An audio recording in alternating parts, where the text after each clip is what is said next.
Assalamualaikum warahmatullahi wabarakatuh. Perkenalkan, nama saya Nursa Fitri, NIM 185211145 dari MBS 5E. Sini saya akan menjawab pertanyaan, yaitu apakah organisasi memerlukan manajemen? Jawabannya yaitu alasan utama manajemen itu dibutuhkan dalam suatu organisasi atau usaha. Yang pertama, untuk memudahkan pencapaian tujuan, baik tujuan organisasi maupun tujuan pribadi, manajemen dibutuhkan untuk mencapai tujuan organisasi dan juga tujuan individu yang ada di dalam organisasi tersebut. Semua bentuk organisasi di mana orang-orang bekerja bersama mencapai tujuan yang telah ditetapkan membutuhkan manajemen.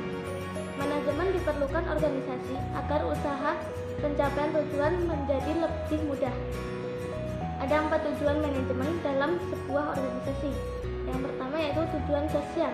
Tujuan sosial manajemen adalah agar organisasi atau perusahaan bertanggung jawab secara sosial dan etis terhadap keutuhan dan tantangan masyarakat dengan minimal dampak negatifnya. Yang kedua yaitu tujuan organisasional. Tujuan organisasional adalah sasaran formal yang dibuat untuk membantu organisasi mencapai tujuannya. Untuk yang ketiga yaitu tujuan fungsional. Tujuan fungsional adalah tujuan untuk mempertahankan kontribusi pada tingkat yang sesuai dengan kebutuhan organisasi. Yang keempat yaitu tujuan individual.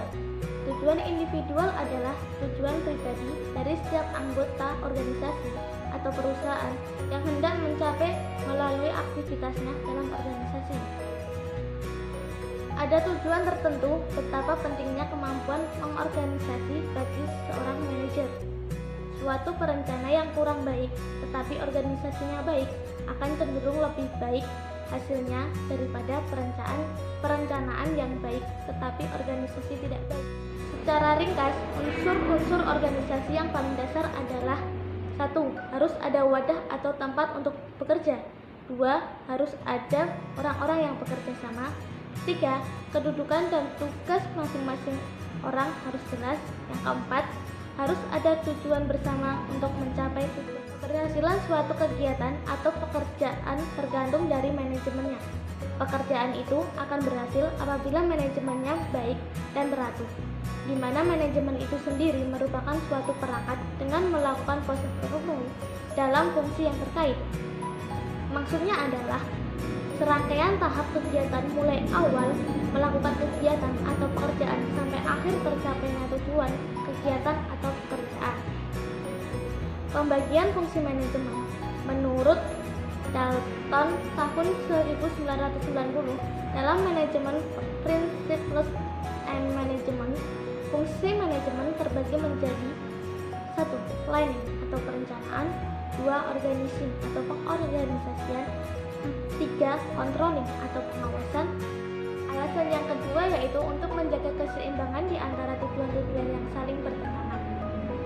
Manajemen dibutuhkan untuk menjaga keseimbangan antara tujuan-tujuan, sasaran, dan kegiatan-kegiatan yang saling bertentangan dari pihak-pihak yang berkepentingan dalam organisasi seperti pimpinan, pegawai, pelanggan, serikat pekerja, pemilik, dan karyawan, maupun pelanggan konsumen, supplier, serikat pekerja, asosiasi perdagangan, pemerintah, dan masyarakat. Yang ketiga yaitu untuk mencapai efisiensi dan efektivitas. Banyak cara untuk mengukur hasil kerja suatu organisasi dan salah satu yang umum adalah efisiensi dan efektivitas.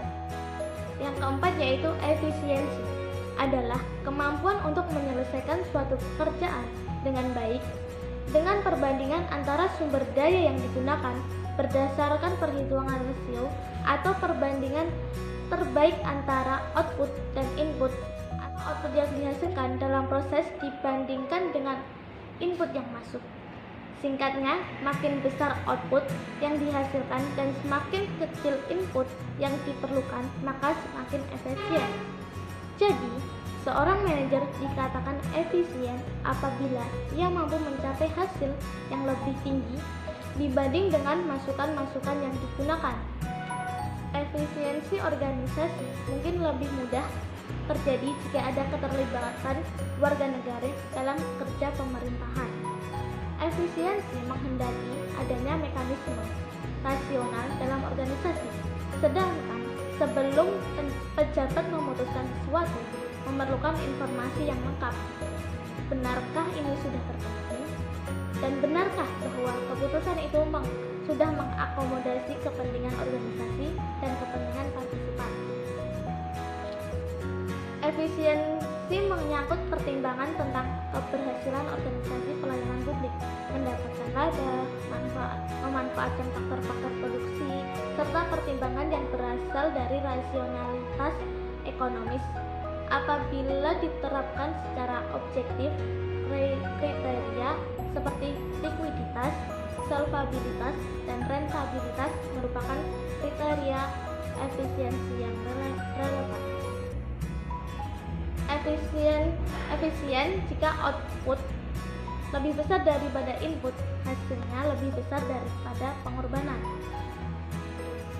Efektivitas merupakan kemampuan untuk memilih tujuan yang tepat atau peralatan yang tepat untuk mencapai tujuan yang telah ditetapkan. Atau dengan kata lain, seorang manajer dapat dikatakan efektif apabila dapat memilih pekerjaan yang harus dilakukan atau metode yang tepat untuk mencapai tujuan. Efektivitas adalah sejauh mana output yang dihasilkan dapat memenuhi sasaran dan tujuan manajemen, di mana ukuran efektivitas hampir selalu digunakan untuk menggambarkan kesesuaian rencana dengan realisasi. Menurut ahli manajemen Peter Drucker, efektivitas ialah melakukan pekerjaan yang benar, sedangkan efisiensi adalah melakukan pekerjaan dengan benar. Oleh karena itu, menurut beliau, bagi para manajer, pertanyaan yang paling penting adalah bukan bagaimana melakukan pekerjaan dengan benar untuk dilakukan dan memusatkan sumber daya dan usaha pada pekerjaan tersebut. Contoh, seorang manajer yang bersikeras untuk memproduksi mobil yang besar, sedangkan permintaan masyarakat justru pada mobil-mobil yang kecil, maka itu manajer yang tidak efektif. Meskipun produksi mobil-mobil yang besar tersebut dilakukan dengan efisien, apakah tujuan dari didirikannya organisasi pelayanan publik tersebut tercapai? Hal tersebut erat kaitannya dengan rasionalitas teknis, nilai, misi, tujuan organisasi, serta fungsi agen pembangunan. Proses-proses dari lembaga dengan menggunakan sumber-sumber yang tersedia dapat menghasilkan sesuai dengan apa yang digariskan. Efektivitas berkaitan dengan seberapa jauh sasaran telah tercapai, dan efisiensi menunjukkan bagaimana mencapainya, yakni perbandingan biaya, usaha, dan pengorbanan yang dilakukan dengan hasil yang dicapai. Efektif jika sasaran organisasi tercapai. Bisa terjadi tujuan kegiatan tercapai tetapi tidak tepat sasaran. Dari pembahasan di atas dapat disimpulkan bahwa manajemen sangat berpengaruh dalam organisasi dan berhubungan dengan tata kerja, karena organisasi secara keseluruhan memerlukan manajemen untuk mengatur sistem tata kerja, di mana manajer memiliki peranan yang sangat penting dalam mencapai suatu tujuan dalam organisasi tersebut.